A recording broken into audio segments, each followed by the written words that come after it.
How's it going? Welcome back, my wonderful wise ones. Today we're going to discuss Reach, a new AAA VR game coming out very shortly. Now, it's been a while since I've talked about some VR games, and honestly, that's because we haven't had much innovation in VR gaming as of late. I think the last big VR game that came out was the Metro VR game, which I talked about.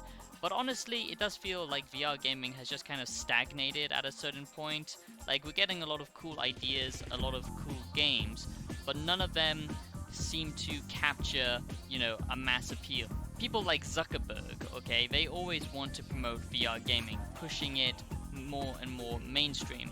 But we haven't actually seen that final push. We haven't actually seen VR gaming, take the next step. It's still in the early stages of that first generation of VR when it comes to games. Since Boneworks, since something like Half-Life Alyx, we haven't actually seen a step up from that. What? So today I'm talking about Reach, which is a new VR game, and it's kind of shaping up to be along those lines of something like Metro, along the lines of Saints and Sinners, and the Metro VR game, Boneworks, all of that kind of stuff, immersive VR gaming, as I like to call it. Now, VR games in the last couple of years have kind of transitioned into the mobile space of VR gaming. That is what people want. They want tetherless experiences. That's why the Meta Quest headset, which is now on its third generation, I think, or the third iteration, that's why that is the most popular, and that also means that a lot of VR games are catering towards that type of platforming, so it's kind of got stagnated with its graphical fidelity and with what's actually possible. So that's where I feel VR gaming is at the moment. It has a lot of potential still, but the gaming itself has kind of limited itself based on hardware and based on the actual gameplay that's possible within VR. Are you serious? Now, after saying all of that, I do think that Reach is actually shaping up to be an interesting game. It's one of those VR games that is actually a full VR game. It's not, a very short experience. It is trying to be a full-length game with story, with puzzles, with cinematics, with, a lot of heavy action in it. So I'm going to break down all of that today and give you my Reach review, my Reach VR review. So please like the video. That does actually mean a great deal to me, as I put a lot of hard work into this channel. I've been doing this for, 5 years now, and that's the only way to signal to the algorithm not to ignore channels under 100k, so I do appreciate it. And subscribe if you're new, become a wise one today. So basically, the first thing you need to know about Reach is it's mostly a platformer, okay, with some arena-based combat, and it is trying to fill the shoes of games like, I would say, Boneworks, and those more heavily physical present games. So this is not going to be a good game if you are prone to motion sickness and stuff like that. You need to actually have some VR legs to play this. But you can still, play this sitting down. It does have some accessibility features and stuff, but it is a little bit more hands-on, if you were. And honestly, that's the best thing about VR, is you need to actually feel present. That's the biggest thing, and not many games have achieved that, only a couple, like I said, which is kind of crazy considering how long VR gaming has been around now. So what I mean by this is you have a full body, you have arms, you have a full body tracked, you can even see your legs, and it does actually track them all quite well, even without having trackers on your legs and stuff like that. Obviously your arms are always tracked, but even your legs, depending on what you're doing in the environment, will actually show realistically what's happening, which is pretty cool and a step forward, I would say, for VR gaming. Now, the story is you're basically a stunt double. That's why you're good at climbing around and parkouring and all that kind of stuff. And basically, as the story progresses, you discover an underworld beneath you.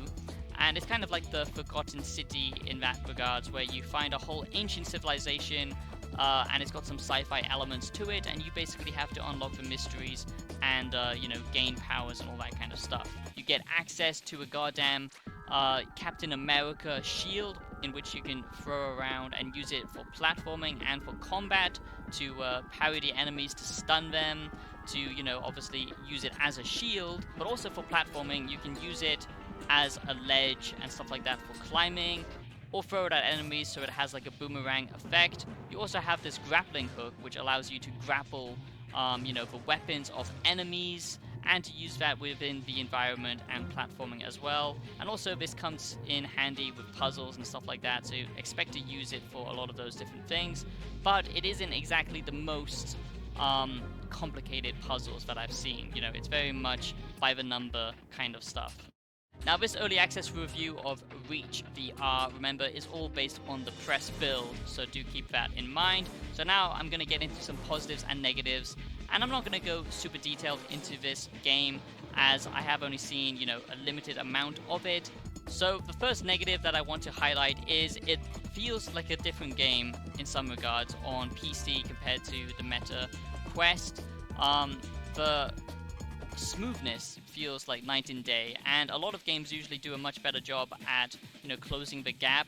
Also, I feel like the visuals have been kind of dampened because of the fact that it's a port basically, so you don't really get amazing visuals, and it does very much look like a Meta Quest game, and I'm sure most people don't care about that because most VR games are now built around its platform, and yeah, that's perfectly fine. But I do think it would have been nice to push the boundaries a little bit further. Another small negative that I have is it's one of those games where it doesn't really truly allow you to think. The great thing about games and why they've become, the VR staple for many of us, like Boneworks, and Half-Life Alyx to a degree, is they allow you to actually figure stuff out for yourself mostly. This is one of those games where it does feel very AAA, but in a VR setting, because your character will not shut up. She is constantly telling you what should be happening, what's going on, and instead of making you feel more immersed as her character, for me it kind of pulled me out of the gameplay of Reach. Now, as for the combat side of things, that is where it actually gets good and interesting once you've unlocked certain abilities and stuff like that. So when you use the grappling hook, you can actually, zap around and, almost kind of fly around the arena, which is very nice. You can also use it to, like I said, get the weapons out of the enemy's hands, and it feels very smooth, especially with the shield that you can use in many different aspects of the game. So that all feels very good, and also there's different bow types that you have with your bow and arrow, which allow for kind of more magical status effects towards certain enemy types, and there are different enemy types, and they all have their own unique kind of moveset. Some of them kind of warp around and teleport around, try and flank you. It's kind of generic stuff in a way, but it does still allow for that rock, paper, scissor kind of gameplay of using your abilities to kind of, freeze them in place and stuff like that. And basically how you traverse is you need to use both of your arms to actually give you momentum, so it does require you to use a little bit of physical energy, which I like personally, but I know that's not for everyone.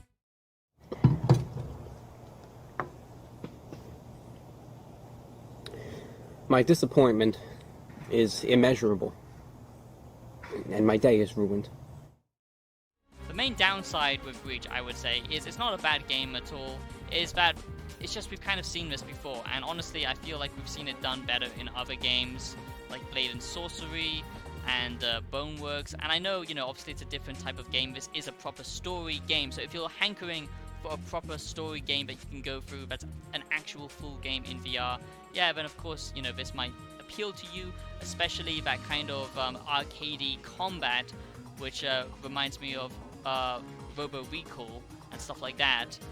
That takes me back. And honestly, the immersion details, I honestly think it's still better in games like Boneworks and Half-Life Alyx and stuff like that, but still, this is a fun and well put together game.